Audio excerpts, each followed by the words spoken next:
जय जिनेन्द्र। आज की कक्षा प्रारंभ होने जा रही है। तप द्वारा कर्म निर्जरा के विषय पर हमारे वरिष्ठ स्वाध्यायी श्री नौरतनमल जी बंसाली क्लास लेने के लिए उपस्थित हैं। सभी से निवेदन है, कृपया अपने फोन को म्यूट पे रखें और जब तक कक्षा चले बीच में कोई भी अनम्यूट ना करें। जय जिनेन्द्र। श्री नौतनमल जी बंसाली। जय जिनेन्द्र। वंदन करो अरिहंत को, सिद्धन करो प्रणाम। आचार्य उपाध्याय का ले सुखकारी नाम। सर्व साधु सर्वसती दया धर्म जिनकार।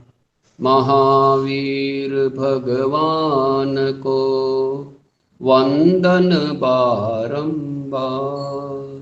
महावीर भगवान को वंदन बारंबार। जिनके विमल प्रताप से हुआ हिताहित ज्ञान। भक्ति युक्त आचार्य गुरुदेव का धरो हृदय में ध्यान। भक्ति युक्त आचार्य गुरुदेव का धरो हृदय में ध्यान। चरम तीर्थंकर प्रभु महावीर स्वामी के चरणों में सत वंदन। उन्हीं के द्वारा परिवृत मार्ग पर चलने एवं चलाने वाले 36 गुणों के धारक आचार्य भगवंतों के चरणों में सत वंदन। समग्र चरित्रात्माओं के चरणों में सत वंदन। धर्ममूर्ति माताएं, सुशील बहने एवं श्रोतागण, सादर जय जिनेन्द्र। तत्व के अंतर 9 तत्वों में से निर्जरा तत्व की चर्चा हम पूर्व 2 क्लासों से कर रहे हैं। जो मुख्य साधन है जीव को शुद्ध अवस्था में ले जाने वाला, पूर्व अर्जित कर्मों को क्षय करने के लिए ये उत्कृष्ट माध्यम है। 2 प्रकार के तप बताए, बाह्य तप और अभ्यंतर तप। दोनों के 6 भेद बतलाए। बाह्य तप जिसके द्वारा शरीर को, औदारिक शरीर को पहले क्रश किया जाता है और उसके बाद कार्बन शरीर को क्रश किया जाता है। इस प्रकार के तप को बाह्य तप कहा। और जिस तप माध्यम के द्वारा औदारिक शरीर को कोई भी कष्ट न देते हुए डायरेक्ट कार्बन शरीर को क्रश जिस माध्यम से किया जाता है, वे तप अभ्यंतर तप कहलाते हैं। हमने 6 बाह्य तप की चर्चा विस्तार से की। अभ्यंतर तप की ओर हमारी चर्चा चल रही है। पिछले क्लास में प्रायश्चित के संबंध में हमने चर्चा प्रारंभ की। प्रायश्चित, प्राय यानी पाप, चित यानी शुद्धि, जिसके माध्यम से पापों की शुद्धि हो वह प्रायश्चित है। यहाँ पर पाप का मतलब कोई सावध्य क्रिया करना ही नहीं है। व्रतों में स्खलना होना, अतिचार लगना, वे भी इसके अंतर्गत आ जाते हैं। जैसे हमने पूर्व क्लास में चर्चा की थी, छद्मस्त मात्र भूल का प्राप्त कर सकता है। छद्मस्त ही कारण है भूल होने का। तो छद्मस्त अपनी आत्म साधना करते हुए, साधना मार्ग पर बढ़ते हुए स्खलना होना स्वाभाविक है। छद्मस्तता के कारण, प्रमाद के कारण अथवा अन्य और कोई कारण हो सकता है। भूल होना खतरनाक नहीं है, भूल को स्वीकार नहीं करना ही खतरनाक है।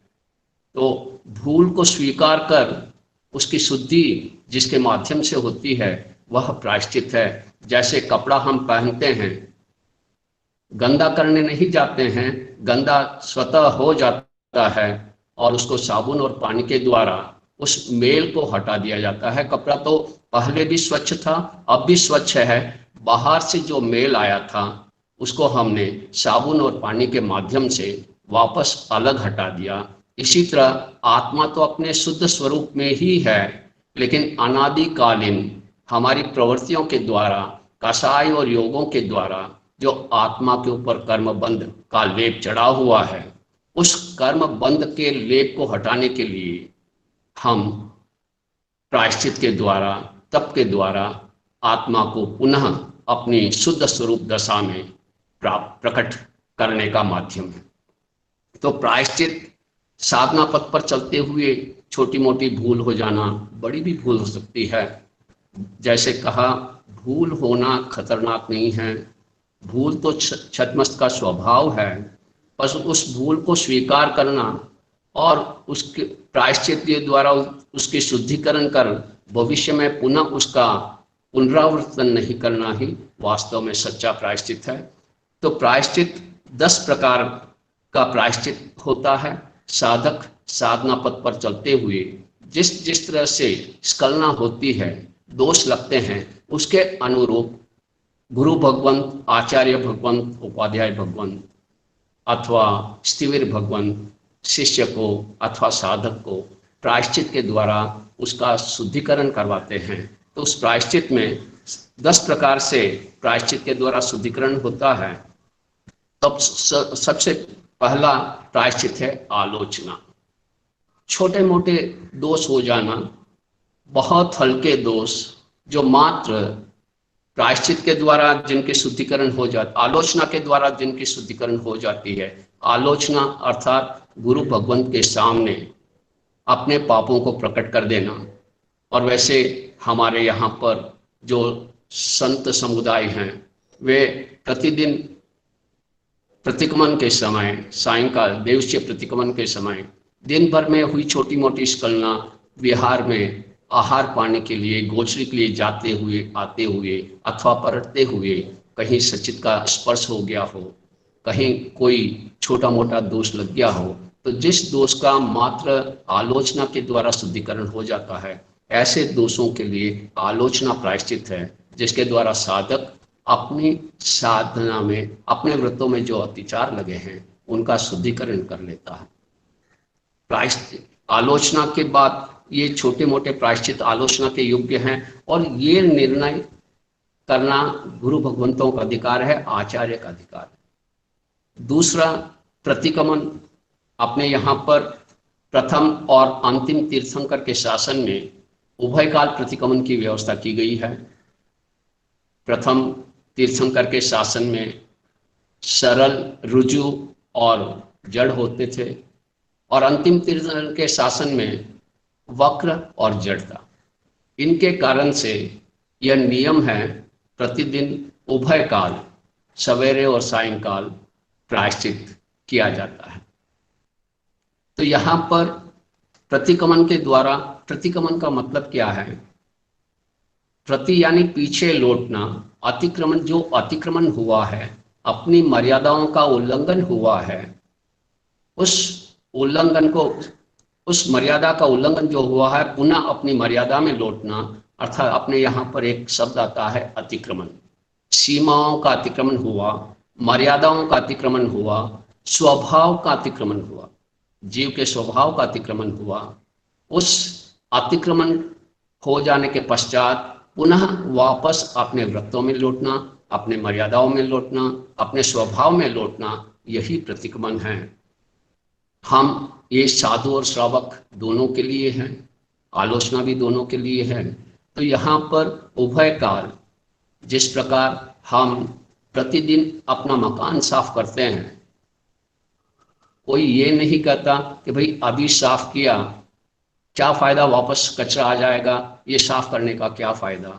फिर भी साफ करना जरूरी है, अन्यथा मेल इतना बढ़ जाएगा, कचरा इतना बढ़ जाएगा कि फिर सफाई करना ही असंभव जैसा हो जाएगा, कठिन हो जाएगा। तो प्रतिदिन सफाई हो जाती है तो घर भी साफ सुथरा रहता है, कपड़े भी साफ सुथरे रहते हैं। इसी तरह ये बाह्य सफाई का की ओर तो हमारा ध्यान जाता है, लेकिन आत्मा की सफाई की ओर भी ध्यान जाए, तो प्रतिक्रमण के माध्यम से हम अपने व्रतों में जो दोष लगते हैं, जैसे श्रावक के लिए 99 अतिचार हैं, उनमें जो दोष लगे, व्रतों में जो अत्याचार हुआ, उसका हम प्रायश्चित के द्वारा, प्रतिक्रमण के द्वारा शुद्धिकरण कर आत्मा को पुनः आध्यात्म साधना में आगे बढ़ाने में सहयोग बनता है। तो प्रतिक्रमण के योग्य जो प्रायश्चित हैं, जैसे भूल से आज हरि का त्याग था, भूल से हरि खाने में आ गई, मिच्छामि दुक्कड़म के माध्यम से उसका शुद्धिकरण हो सकता है, अथवा ऐसे छोटे मोटे जिससे अन्य जीवों की विराधना विशेष रूप से नहीं हुई हो, साधारण सा व्रतों में दोष लगा हो, वह प्रतिक्रमण के माध्यम से शुद्धिकरण किया जाता है, प्रायश्चित किया जाता है। और तीसरा है तदुभय, यानी आलोचना और प्रतिक्रमण दोनों के समेत रूप से जिस पाप का अथवा जिस दोष का, जिस अत्याचार का प्रायश्चित हो जाता है, वह है तदुभय। दोनों प्रकार से, आलोचना के माध्यम से भी और प्रतिक्रमण के माध्यम से भी, हम अपने उन व्रतों में जो दोष लगे हैं उनका शुद्धिकरण हो सकता है। उसके बाद विवेक, हर कार्य में विवेक यानी जागृति, अप्रमत्तता, एकाग्रता हर कार्य में। जिस प्रकार जैसे संत गोचरी में पधारे और अनजाने में दोषयुक्त आहार आ गया, अकल्पनीय आहार आ गया, तो आने के बाद अपने विवेक से उसको अलग कर देना, उसको पलट देना, अथवा हम जो भी कार्य करें विवेक से करें, तो ये मुख्यतः साधुओं के लिए है विवेक। जो गोचरी आदि में दोष लग जाते हैं और जब पता चलता है तो अपने विवेक से उसको अलग करके पलट दें, वह विवेक के द्वारा प्रायश्चित हो जाता है। उसके बाद व्युत्सर्ग अथवा कायत्सर्ग। अपने यहाँ पर हर कार्य के पश्चात साधक को कायत्सर्ग करना आवश्यक है। बाहर पलटने के लिए जाए तो भी आकर पुनः कायत्सर्ग करना है। आहार पाने के लिए गोशी के लिए जावे, आने के पश्चात कायत्सर्ग करना जरूरी है। हर क्रिया के पश्चात साधु को जो बाहर गमनागमन की क्रिया होती है अथवा पलटने की क्रिया होती है, आने के पश्चात कायत्सर्ग किया जाता है। और कायत्सर्ग के माध्यम से अनजाने में जो भी दोष लग गए गमनागमन की क्रिया करते हुए, छद्मस्तक के कारण जीवों को बचाने की भावना के बावजूद भी किसी जीव की विराधना हो गई, परितापना हो गई, तो कायत्सर्ग के माध्यम से जिन दोषों का शुद्धिकरण हो जाता है वो कायत्सर्ग अथवा व्युत्सर्ग। इसमें पहले तो श्वासोच्छ्वास के ऊपर किया जाता था। बहुत वर्षों पूर्व जब हमारे पूर्वाचार्यों ने देखा श्वासोच्छ्वास अभी नहीं हो रहा है, तो फिर लोगस का अथवा इच्छा कारण का पाठ के द्वारा, 24 के द्वारा ये कायत्सर्ग का ध्यान किया जाता है और इसके द्वारा शुद्धिकरण होती है। और उसके पश्चात तप। अब ऐसा दोष हुआ जो तप के द्वारा, उपवास, बेला, तेला इत्यादि तपों के द्वारा ही उसका शुद्धिकरण हो सकता है। कम से कम नौकार्षि से लेकर उत्कृष्ट 6 मासिक तप तक का इस प्रायश्चित में विधान है। ज़्यादा से ज़्यादा 6 मासिक का तप तक का प्रायश्चित हो सकता है और कम से कम नौकार्षि से शुरू होकर पोरसी, एकासन, आइंबिल, उपवास अथवा स्वाध्याय के माध्यम से। जैसे इतने गाथाओं का स्वाध्याय करने से इतने उपवास का प्रायश्चित उतर जाता है, क्योंकि संतों के तो बहुत बार जैसे स्त्री का संकटा हो गया, सचित कोई वस्तु का संकटा हो गया, पलटने के लिए गए, लघु शंका, दीर्घ शंका के लिए गए, वहां पर छोटा मोटा लग जाता तो दिन भर में बहुत सारे उपवास का प्रायश्चित आता है। तो पूर्वाचार्यों ने उसको गाथाओं के माध्यम से, स्वाध्याय के माध्यम से पूरा करने की बात कही और उसके माध्यम से भी ये प्रायश्चित लेकर शुद्धिकरण होता है। और उसके बाद 7वां छेद, जहां प्रायश्चित भयंकर हो, मूल गुणों में जहाँ दोष लगते हो, जहाँ मूल गुणों में दोष हुए, जैसे सावधि चिकित्सा करवानी पड़ी, ऑपरेशन करवाना पड़ा, तो वहाँ पर मूल गुणों में दोष लगते हैं, तो उसके शुद्धिकरण के लिए छेद, दीक्षा छेद अथवा अर्थात दीक्षा छोटी करना, 1 दिन 2 दिन से लेकर 6 महीने तक की दीक्षा छेद का इसमें विधान है। और इसके माध्यम से साधक का प्रायश्चित होता है, शुद्धिकरण होता है। और यहाँ पर दीक्षा छोटी करने से क्या हुआ, देखिए, अहंकार, अहम को जीतना बहुत मुश्किल है। जो संत पहले छोटे थे, दीक्षा छेद के कारण वे बड़े हो गए दीक्षा पर्याय की अपेक्षा से, और वो साधक छोटा हो गया। अब उन छोटे साधुओं को जो अब तक इनको वंदना करते थे, अब इसको उन्हें वंदना करनी पड़ेगी, अपने अहंकार को गलाना पड़ेगा। और हम सबका लक्ष्य भी तो वही है कि हम अपने कसायों को बंद करें। तो इस तरह छेद के माध्यम से जिस अतिचार का, अनाचार का शुद्धिकरण किया जाता है, वह छेद तप है। और उसके बाद मूल प्रायश्चित, मूल रूप का प्रायश्चित यानी दीक्षा छेद के अलावा कुछ समय तक उनको संघ से अलग किया जाता है, विशेष तप आदि के साथ मूल से भी उनको पुनः नई दीक्षा दी जाती है। तो नई दीक्षा देने से पुनः वे सबसे छोटे हो जाते हैं, भले ही वे दीक्षा पर्याय में कितने ही बड़े हों, लेकिन जब ऐसा प्रायश्चित आता है तो उन्हें पुनः नई दीक्षा में स्थापित किया जाता है, और इस प्रकार उनके शुद्धि होती है। और उसके बाद अगला प्रायश्चित है अनवस्था प्रायश्चित।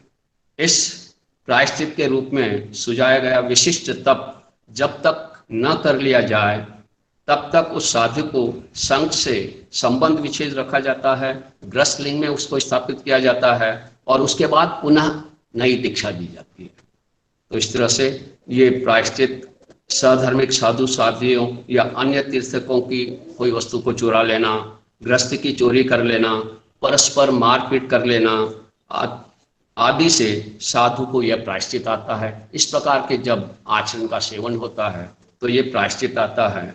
और उसके बाद पराचिक कहा 10वां प्रायश्चित, ये कसाई दृष्ट, विषय दृष्ट, महाप्रमादी, मध्यपायी, समलैंगी विषयक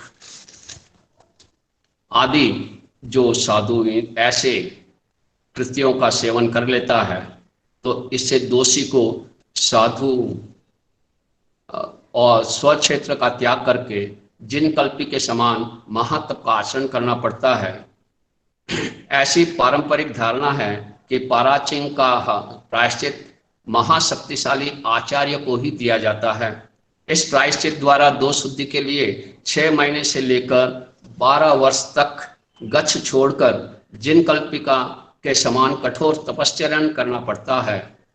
और उपाध्याय के लिए 90 प्रायश्चित तक का विधान है, 90 प्रायश्चित तक उपाध्याय को दिया जाता है। और सामान्य साधु के लिए 8वें मूलार्थ यानी दीक्षा छेद तक का विधान है। इस प्रकार इन प्रायश्चित के द्वारा साधक अपनी आत्मा की विशुद्धि करता है, अपने व्रतों की विशुद्धि करता है। क्योंकि महत्व महाव्रतों का या व्रतों का पालन का नहीं है, महत्व है व्रतों अथवा महाव्रतों का, अनुव्रत अथवा महाव्रत का निरतिचार पालन। और जब तक छद्मस्त है, अतिचार लग सकते हैं छद्मस्तता के कारण, तो उन अतिचारों का शुद्धिकरण करके पुनः आत्मा अपनी साधना पथ पर आगे बढ़ सकता है। जैन दर्शन में ये कितना अच्छा विधान है कि कैसी भी भूल हो जाए उसका शुद्धिकरण हो सकता है। व्यक्ति जब ऐसे कर्मों का उदय होता है, मोहनीय कर्म का प्रगाढ़ उदय होता है, उस समय उस मोहनीय कर्म के उदय के कारण प्रभावित हो जाता है और वह अकृत्य कर बैठता है। लेकिन उसके बाद जब मोहनीय कर्म का, उस कर्मों का निर्जरण हुआ, पुनः उसको जब समझ में आया तो लगता है मैंने ये बहुत भयंकर गलती कर दी, हम भी देखते हैं बहुत बार ऐसे कृत्य कर देते हैं जो बाद में हम स्वयं पश्चाताप करते हैं कि मैंने ऐसा क्यों किया, मुझे नहीं करना चाहिए था। लेकिन जिस समय उस कर्म का उदय होता है, और ये मोहनीय कर्म के कारण ही होता है, तो उस उदय के कारण हम अपने भान में नहीं रहते। यही साधना है कि उदय के प्रभाव से हम प्रभावित नहीं हो, और ये तभी संभव है जब हम अप्रमत्त अवस्था में रहें, जागृत अवस्था में रहें, और इसको करने के लिए निरंतर ध्यान की साधना की जाए। ध्यान तब आगे आएगा, उस समय अपन और चर्चा करेंगे। इसीलिए आपने यहाँ पर 3 पहर में 2 पहर स्वाध्याय का बतलाया, तो 1 पहर ध्यान इनका बतलाया है। तो उसके माध्यम से हम अपने अंतर का अवलोकन करते हैं, और जब अंतर का अवलोकन करता है साधक, तो उसे पता चलता है कि अब कौन सा कर्म उदय में आने वाला है, कौन सा उदय में आ रहा है, और वो जागृत हो जाता है। इसके बावजूद भी प्रमत्तता के कारण, तीव्र कसाय मोहनी के उदय के कारण वो बेभान हो सकता है, गलती हो सकती है। गलती होना खतरनाक नहीं है, गलती से घबराना नहीं है। कभी कोई ऐसी गलती हो जाए तो भी घबराना नहीं है। अपने यहाँ पर उसका भी विधान है शुद्धिकरण का। इसीलिए बहुत से भाई बहन साल में एक बार अवश्य अपने दोषों का प्रायश्चित करते हैं, आलोचना करते हैं गुरु के सामने। साल भर में जो भी स्खलना हुई, जो भी गलत कार्य हुए, वो नोट कर लेता है साल भर। और फिर जिस संत के ऊपर, जिस गुरु के ऊपर, जिस आचार्य ऊपर उसकी श्रद्धा है, विश्वास है, भक्ति है, वह अपने सारे दोषों को लिखकर उनको दे देता है। बहुत बार ये प्रक्रिया पर्युषण के दिनों में करवाते हैं, और उस समय वो 2 दिन 3 दिन 4 दिन अपने पूर्व 1 साल को देखता है, और आज तक जिसने प्रायश्चित नहीं किया वो शुरू से, बचपन से अपने आप को देखता है। और जहां जहां जो गलती हुई, बचपन में किसी का रबर चुरा लिया, पेन चुरा लिया, पापा की जेब से पैसे निकाल लिए, अथवा और कोई भी, क्योंकि जो गलत कार्य किया होता है वो याद करते हैं तो आसानी से याद आ जाता है। सही कार्य याद आए ना आए, पर गलत जरूर खटकता है, आत्मा में खटकता है। और वो हम उन सबको पूरा 1 पेज 2 पेज जितने भी है जिसके हम लिख दें। लिखने के बाद वह जिसके प्रति अपनी श्रद्धा, भक्ति, विनय है और विश्वास है, योग्यता है, ऐसे गुरु के चरणों में साल में कम से कम एक बार अपनी आलोचना जरूर करें, प्रायश्चित जरूर करें। जो भी दोष लगे व्रतों में, तिथि के दिन हरि का त्याग था, हरि का सेवन हो गया, दिशा की मर्यादा थी, उल्लंघन हो गया, और भी बहुत से उत्तर गुण, मूल गुण, जहां भी जो दोष लगे, बिल्कुल छोटे से बालक के भांति कोई भी दोष को नहीं छिपावे। जैसे डॉक्टर के पास रोगी जाता है, और अगर पूरा स्पष्ट रूप से डॉक्टर को नहीं बताएगा तो शायद उसका रोग उपशम नहीं हो सकेगा, शांत नहीं हो सकेगा, रोग से वो नहीं ऊपर उठ पाएगा। ये तो रोग कदाचित एक भाव को बिगाड़ेंगे, पर ये जो आत्मा के ऊपर रोग लगे हुए हैं, अनादिकाल के रोग लगे हुए हैं, अगर इनको हमने नहीं सुधारा, इनकी हमने आलोचना नहीं की, तो हम आराधक नहीं विराधक बन जाएंगे। हमें अगर आराधक बनना है तो साल में एक बार निश्चित रूप से, हम भले रोज का रोज लिखते हैं, बहुत अच्छी बात है। तुरंत जिस दिन जो हमारे स्खलना हुई उसी दिन एक डायरी में नोट कर लिया, और वो डायरी अपने पास रखें, किसी को नहीं दिखाएं। किसी को दिखाने की आवश्यकता नहीं, दिखाना भी नहीं है।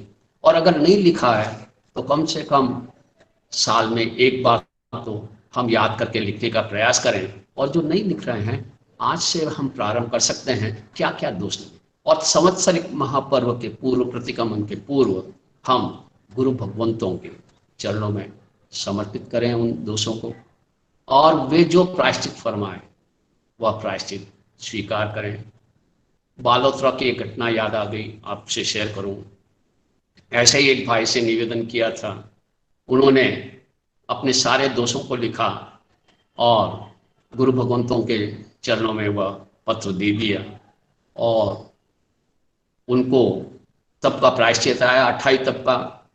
उन्होंने जैसे गुरु भगवंत ने प्रायश्चित कहा, भगवान आज से मुझे ये अठाई की तपस्या करनी है, आप मुझे पचका दीजिए, मुझे तो अब एक क्षण भी इस पाप को अपने सर पर ढोना नहीं है। और जब व्यक्ति उस प्रायश्चित को उतार लेता है, इतना हल्का फील करता है, इतना हल्का फील करता है कि वो स्वयं खुद ही जान सकता है, हम शब्दों में नहीं कर सकते हैं। समझने के लिए हम छोटा सा उदाहरण ले सकते हैं जो हम सबके जीवन में घटित हुआ है।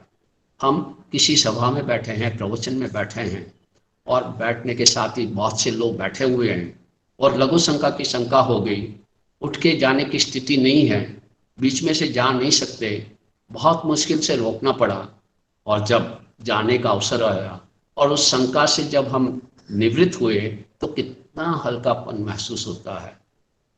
उससे भी बहुत ज़्यादा हल्कापन हम अपने इस प्रायश्चित के द्वारा, आलोचना के द्वारा, पाप का इतनी बड़ी गठरी हमारे सर से उतर जाएगी, वे सारे पाप इस प्रायश्चित के माध्यम से धुल जाएंगे।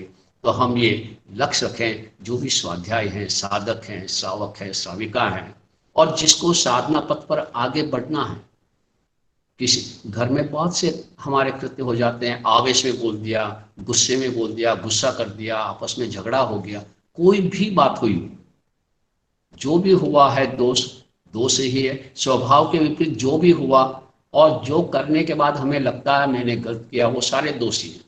हम उनको लिख लें और साल में एक बार जरूर इसका प्रायश्चित करके शुद्धिकरण करें, और उसके बाद हर साल अथवा 6 महीने में अथवा 4 महीने में जब भी महापुरुषों का सानिध्य मिले हम जाएं, तो इस प्रायश्चित को लेकर हम शुद्धिकरण करके अपनी आत्मा को निर्मल बना सकते हैं, स्वच्छ बना सकते हैं। तो इस प्रकार हम ये अवश्य लक्ष्य रखें, और इसके माध्यम से हम अपनी आत्मा के जो ऊपर लगे हुए कर्म बंध हैं उनसे हल्का हो गए, नए कर्मों का बंध नहीं हो। और ये प्रायश्चित के माध्यम से इसके साथ हमारे जब वो भाव होते हैं, शुभ भाव होते हैं, तो विशुद्धि बढ़ती है, संक्लेश घटता है।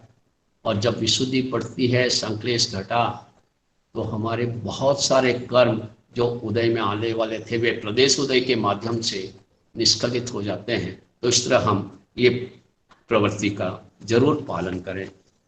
तो इस प्रकार प्रायश्चित के माध्यम से, तो इसलिए ये बात अपने हृदय में अच्छी तरह से बैठा दें, कोई भी गलती हो गई घबरावे नहीं, गलती नहीं करना चाहिए, बिल्कुल सही है, गलती से बचना चाहिए, जागृति रखनी चाहिए। इसके बाद भी अभी हमारे राग द्वेष हैं, कसाई हमारे उदय में आते हैं, और उसके माध्यम से हो जाए तो जिंदगी में कभी ये नहीं सोचना कि मैं आत्महत्या कर दूं।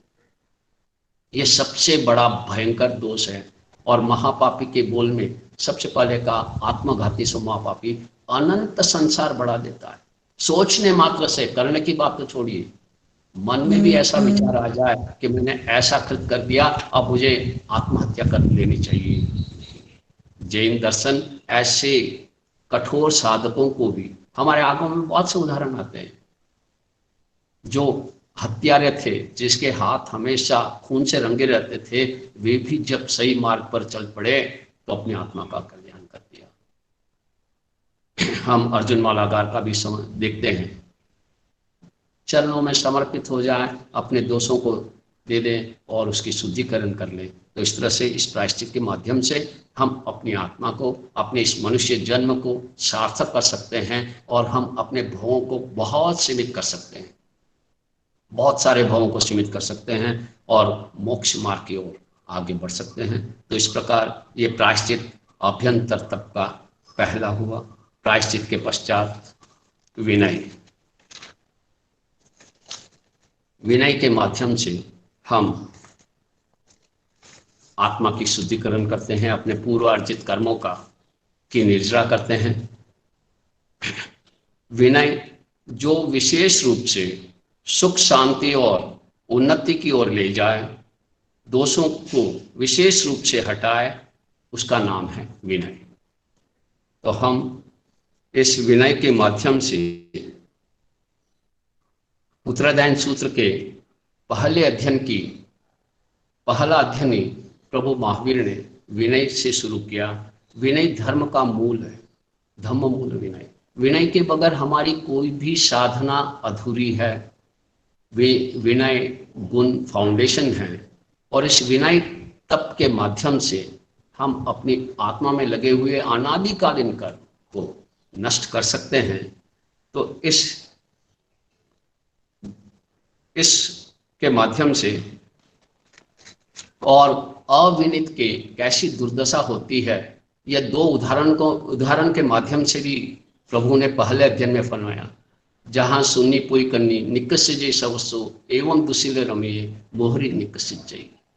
जिस प्रकार सड़े कान वाली कुतिया हर जगह से धिकारी जाती है, भगाई जाती है, मारी जाती है, उसी तरह से जो विनय गुण को धारण नहीं करता उसका भी कहीं पर भी सत्कार नहीं होता, सम्मान नहीं होता।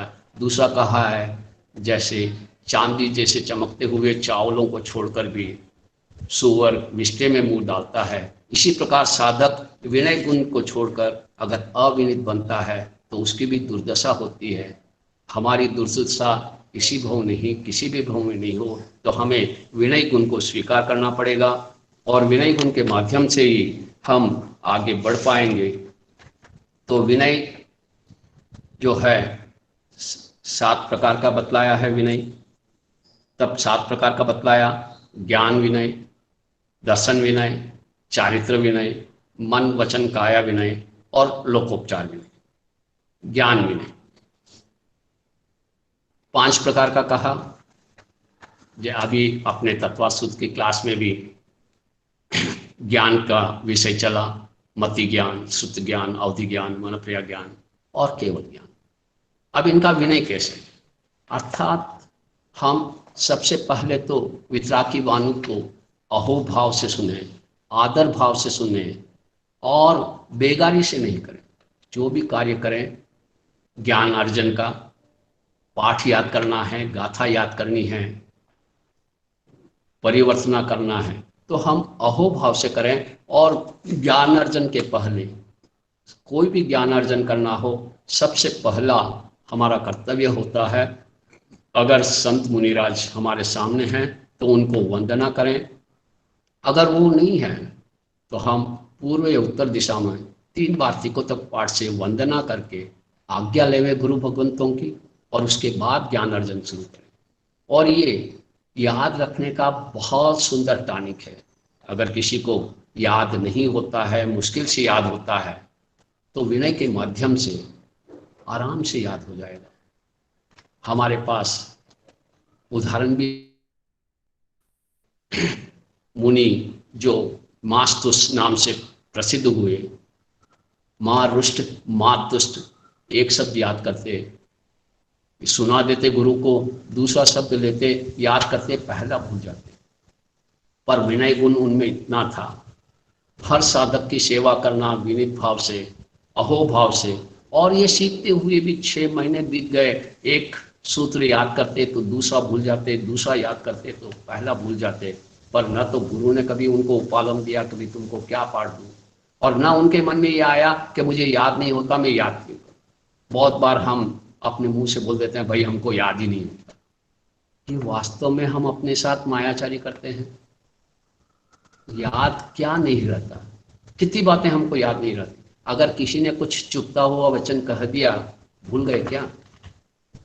कहीं हमने किसी को उधार कुछ दिया था, नहीं आया तो याद नहीं रहता है क्या? कहीं से कुछ आना था, नहीं मिला, याद नहीं रहता का? याद तो रहता है। ये बातें सारी याद रहती है, हमें उसमें रुचि जगानी पड़ेगी और विनय के साथ अगर आचरण करने का प्रयास करेंगे तो आराम से याद हो जाएगा। वो मास्तुस मुनि 6 महीने तक भी एक शब्द को, एक सूत्र को याद करते, दूसरा भूल जाते, दूसरा याद करते, पहला भूल जाते, लेकिन हताश नहीं हुए, निराश नहीं हुए, उद्यम नहीं छोड़ा, परिश्रम नहीं छोड़ा। देखिए याद कितना रहा ये प्रमुख नहीं है, याद करने के लिए ईमानदारी से प्रयास कितना किया वह महत्वपूर्ण है। एक साधक एक दिन में बड़ी मुश्किल से एक गाथा याद कर सकता है, बड़ी मुश्किल से, और दूसरा साधक एक दिन में 100 गाथा याद कर लेता है। सब समय अपना अपना। एक दिन जो साधक एक गाथा मुश्किल से याद करता है, उसने 3 गाथाएं याद कर ली, और जो 100 गाथा याद करता है उसने 50 गाथाएं याद की। पुरुषार्थ किसका बढ़ा? 50 वाले का या 3 वाले का? आप कहेंगे 50 वाले का नहीं, 3 वाले का। उसने 300 टाइम्स पुरुषार्थ ज्यादा किया और उसने 50% पुरुषार्थ कम किया। तो महत्व पुरुषार्थ का है। याद तो क्षयक्षण से होगा, पर हम प्रयास करते जाएं, हताश नहीं हो, निराश नहीं हो, और वो विनय के साथ दूसरों की सेवा भक्ति के साथ करते रहे। तो अगले 6 महीने में उन्होंने केवल ज्ञान को प्रकट कर दिया, संपूर्ण ज्ञान हो गया। ये कब हुआ? विनय के साथ उस पाठ को याद करते रहे, हताश निराश नहीं रहे, हमेशा उत्साहित होते रहे। यही सोचते भाई 6 महीने में याद नहीं हुआ तो अगले 6 महीने में तो याद हो जाएगा। तो हम भी हताश नहीं हुए। हमारे बहुत से भाई बहन बहुत जल्दी हताश हो जाते हैं, मुझे प्रतिक्रमण याद नहीं होता, मुझे पाठ याद नहीं होता, मुझे गाथाएं याद नहीं होती। हम अपने आप को देखें, मैंने ईमानदारी से कितना प्रयास किया। तो इस तरह अहोभाव से मति ज्ञान, इसी तरह सुत ज्ञान, अवधि ज्ञान, मनप्रिय ज्ञानी, और जो ज्ञान और ज्ञानी है इनकी विनय भक्ति करें, अहोभाव रखें, और जो भी बात सीखें, हम ज्ञान की बात सीखें, उसका हम अपने जीवन में ट्रांसफॉर्मेशन करें। जो हमने सीखा है उसको हम जीवन में उतारने का प्रयास करें। वो अहोभाव, वो विनय भाव हमें आगे बढ़ा देगा। फिर ज्ञान विनय के बाद दर्शन विनय। दर्शन विनय 2 प्रकार का, एक शुश्रूषा और दूसरा अनासा। शुश्रूषा, सेवा से क्या लाभ होता है? तो यहां पर उत्तराध्ययन सूत्र के 29वें अध्ययन में प्रभु ने फरमाया, चौथी पृच्छा में, गुरु और सधार्मिक की शुश्रूषा करने से क्या लाभ होता है? गुरु साहम्य शुश्रूषन्नायनम भन्ते जीवे किम जने, गुरु साहम्य शुश्रूषन्नायनम विनय पडिवत्तिम जने, विनय पडिवत्ते यानम जीवे अनच्चा सायनशीले नेरय तिरख जोने मनुष्य देव दुग्गयो निर्बंधि वन संजनन भक्ति बहुमानाय देव सुग्गयो निबंधि सिद्धिम सोगायम च विशोई पसथायम च विनय मूलायम सब कज्जायम सहाय अन्य ये बहवे जीवा विनयिता भवे। अर्थात विनय भाव से जीव को क्या लाभ होता है? विनय करने से, सेवा करने से जीव को क्या लाभ होता है? शुश्रूषा। तो यहाँ पर सेवा करने से, गुरु और सधार्मिक की सेवा करने से जीव को विनय प्रतिपत्ति की प्राप्ति होती है, और विनय प्रतिपत्तिपन्न जीव असाधना रहित स्वभाव वाला होकर मनुष्य देव रूपी, जो मनुष्य नर तिरंच मनुष्य और देव संबंधी दुर्गतियों का निरोध कर देता है, और वर्ण सलाध्य स्वंजलन यानी गुणों का प्रकाशक और भक्ति यानी बहुमान से मनुष्य और देव की संबंधी सुगतियों का बंद करता है, श्रेष्ठ गति रूप सिद्धि की विशुद्धि करता है, तथा प्रशस्त विनय मूलक सर्व कार्यों को सिद्ध कर लेता है, और अन्य बहुत से जीवों को भी विनय ग्रहण कराने में वह सफल होता है। अर्थात शुश्रूषा से हम सिद्धि मार्ग को प्रशस्त कर देते हैं, हमारा सिद्धि मार्ग प्रशस्त हो जाता है। और विनय प्रतिपन्न जीव, 4 अंग है विनय प्रतिपत्ति के। एक वर्ण यानी गुणाधिक व्यक्तियों की प्रशंसा, संचलन यानी गुणों को प्रकट करना, भक्ति यानी हाथ जोड़ना, गुरु के सामने जाना, आदर देना, और बहुमान अंतर में प्रीति, मन में आदर भाव होना। और इसकी फलश्रुति चारों गति संबंधी दुर्गतियों का निरोध हो जाता है। देव में भी दुर्गति है। देवलोक जो पुण्य का स्थान कहा, वहां भी किलमिशिक में अगर चला गया, परमाधार्मिक में चला गया, तो उल्टा और अपने आत्मा का भयंकर अनिष्ट हो जाएगा। तो वो ऐसी दुर्गतियों का निरोध कर देता है और सुगतियों का बंद करता था। मनुष्य और देव में भी, मनुष्य में भी जहाँ 10 बातों की जोगवाई होती है, ऐसे स्थानों पर जन्म लेता है। और देवताओं में भी वैमानिक आदि अहमिंद्र देवों में वह उत्पन्न होता है। और इसके साथ ही सिद्धि की जो सिद्धि गति को शुद्धि करता है, मार्ग को शुद्ध करता है, प्रशस्त करता है, सम्यक गुण प्रशस्त होता है, और प्रशस्त विनय मूलक सर्व कार्य सिद्धि कर लेता है, और अनेक जीवों को भी विनीत बना लेता है। इस तरह से शुश्रूषा विनय के माध्यम से हम इस तप के माध्यम से हम अपने पूर्व अर्जित कर्मों की निर्जरा कर सकते हैं। और उसके पश्चात ये विनय के जो उसके पश्चात चारित्र दर्शन अनासाधना। अनासाधना यानी जो असाधना होती है हमारे से, उन असाधनाओं से बचा जाता है। अनासाधना गुण उसमें प्रकट होता है विनय के कारण से। अनासाधना 45 प्रकार की होती है। अरिहंत, अरिहंत परूपिक, प्रज्ञप्त, आचार्य, उपाध्याय, स्थिविर, कुल, गण, संग, क्रियावान, सांभोगिक और पांचयान।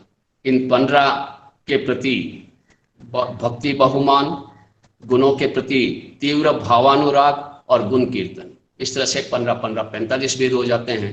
तो इस प्रकार हम इनकी विनय अनासाधना से बच जाएगा। जो विनित होगा उसमें असाधना नहीं करेगा, और असाधना नहीं करेगा तो अनासाधना गुण होगा, और असाधना से बचेगा तो उसके कर्म बंद नहीं होंगे, और इस तरह से वह अनासाधना से बच जाएगा। और शुश्रूषा अभ्युत्थान 3 प्रकार की है। शुश्रूषा अभ्युत्थान, आसन अभिग्रह और आसन प्रदान। अभ्युत्थान यानी गुरु भगवंत आते हैं अथवा बड़े श्रावक अथवा तपस्वी इत्यादि आते हैं, तो उनके सामने जाना, गुरु के सामने जाकर वंदन करना, हाथ जोड़ना, अभ्युत्थान हुआ।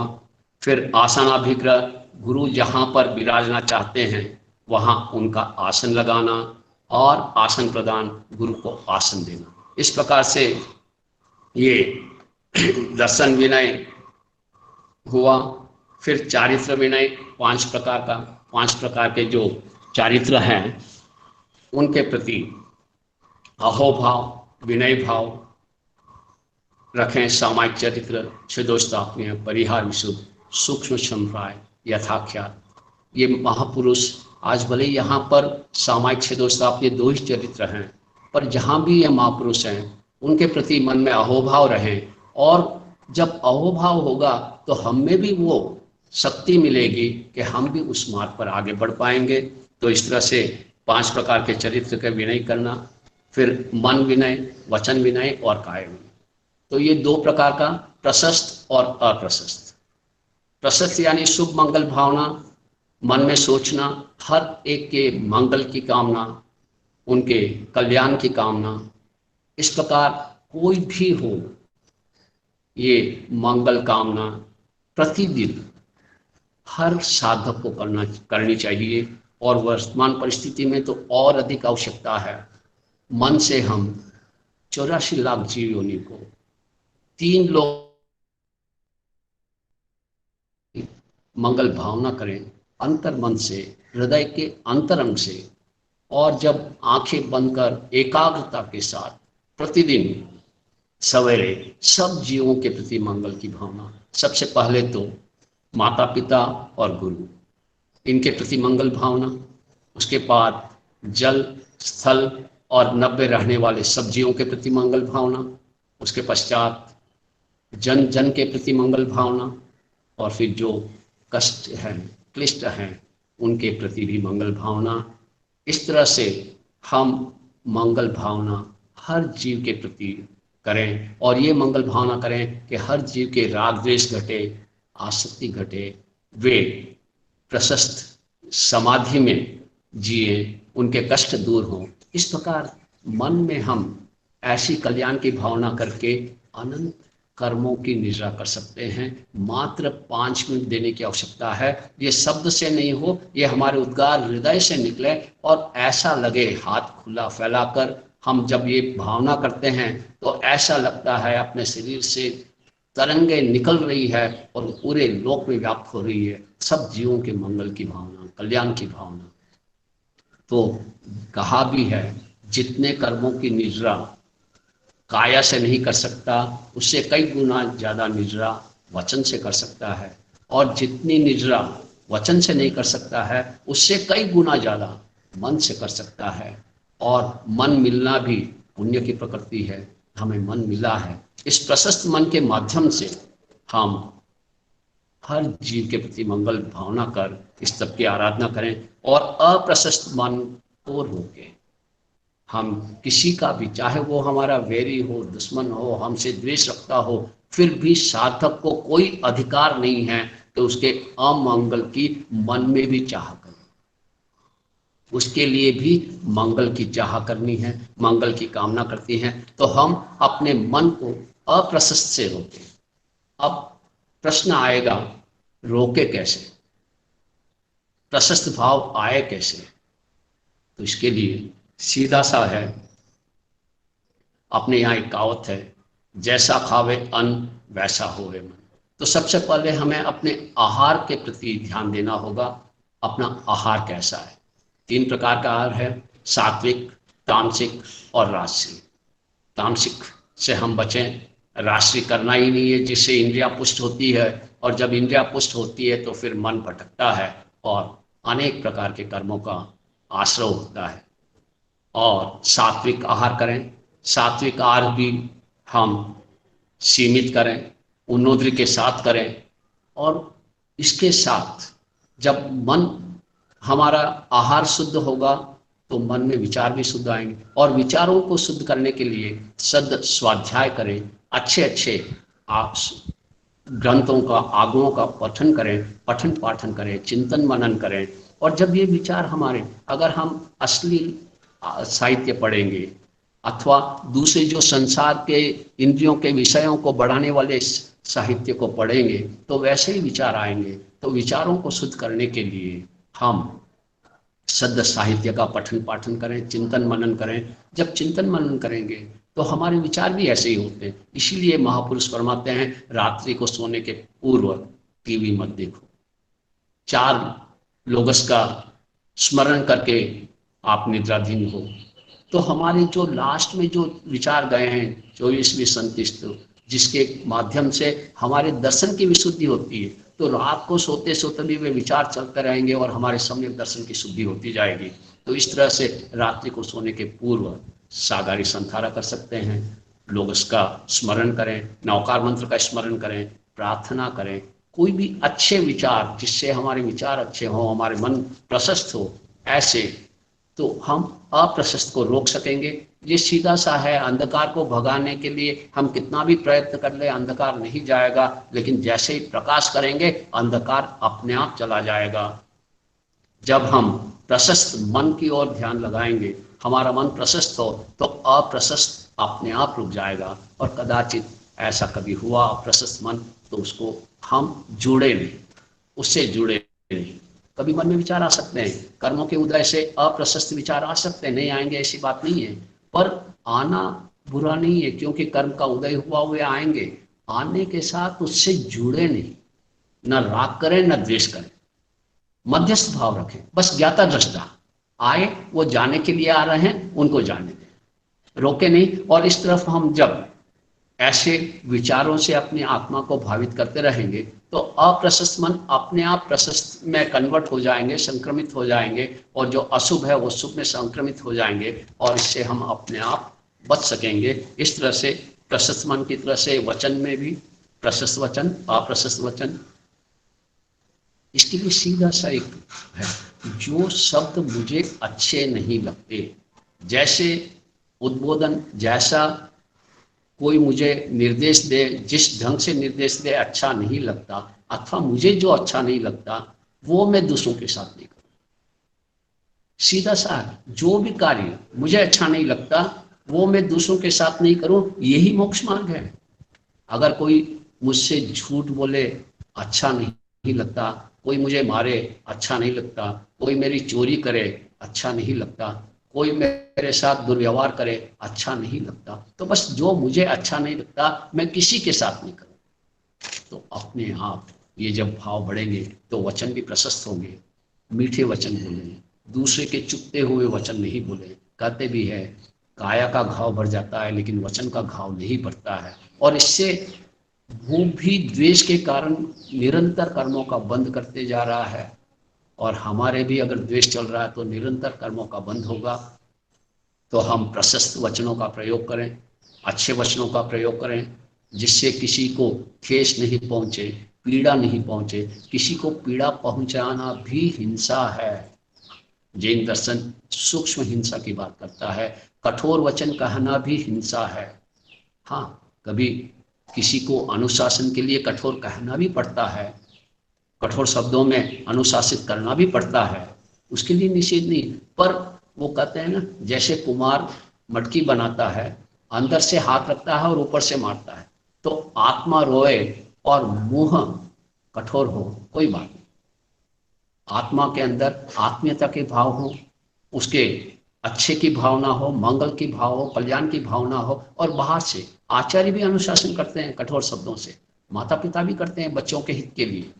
तो हमें कठोर आत्मीयता के साथ और उसके हित के लिए बाधा नहीं है, लेकिन मेरे अहम की पुष्टि के लिए कठोर शब्दों का प्रयोग करूं, ये कतई साधक के लिए उचित नहीं है। इससे हमें बचना है। इसी तरह से काया से प्रशस्त कायोग, ऐसे काया का संचालन नहीं करें जिससे दूसरे प्राणियों को हिंसा होती हो, पीड़ा होती हो। यत्ना से करें, यत्नापूर्वक चलता हो। और 10वें कालिक सूत्र को स्पष्ट कर रहा है, जयम चरे जयम चिट्ठे जय माँ से जयम भाष्य भुजन तो पाव कमम न बंदी। तो हम इस प्रकार से ये 7 प्रकार करें, 3 प्रकार मन वचन काया का विनय करें। और उसके बाद लोकोपचार विनय अनेक प्रकार का होता है। जैसे महापुरुष पधारते हैं तो वंदना करना, उनके सामने जाना, उनकी स्तुति करना, उन्हें प्रतिलाभित करना, और व्यवहार में भी हम देखते हैं बड़ों का आदर सम्मान करते हैं। तो ये लोकोपचार विनय, लोक में जो प्रचलित विनय है। इस प्रकार से हम विनय के माध्यम से बहुत सारे कर्मों से कर्मों की निजरा कर लेते हैं, पूर्व अर्जित कर्मों का, बहुत से कर्मों की निजरा कर लेते हैं। और इसमें यहाँ पर हमें कुछ भी छोड़ना नहीं पड़ा बाहर से, ना भूखा रहना पड़ा, ना उपवास करना पड़ा, न कोई कठोर श्रम करना पड़ा। मात्र एक ही है जो बहुत मुश्किल है, वह है अपने अहंकार को चोट पहुंचाना। हाँ, इस विनय गुण के करने से अहंकार पे भयंकर चोट पड़ती है। और क्रोध का मूल कारण भी अहंकार, बगैर अहंकार के क्रोध आ ही नहीं सकता। पहले अहंकार आएगा, मान आएगा, उसके बाद क्रोध आएगा। नौकर को कोई कार्य के लिए कहा, उसने नहीं किया, अरे मैंने तुझे काम के लिए कहा, नहीं किया, मैंने तुझे मना किया फिर भी तूने क्यों किया। ये मैं जो है उस पर छोड़ देना है। और ये कसाई में मोह मान कसाई बहुत भयंकर है। अगर इसको जीत लेता है साधक तो बहुत आसानी होती है क्रोध को जीतने के लिए। तो हम क्रोध को जीतने के लिए अपने अहंकार को गलाना है, और अहंकार को गलाने का मूल साधन विनय है। हम इस विनय गुण के माध्यम से अपने अहंकार को तोड़ें, और अहंकार के साथ क्रोध भी कम होगा। इस प्रकार इस विनय तप के माध्यम से हम पूर्व अर्जित कर्मों की निजरा करें। समय हो गया है, तो आगे के विषय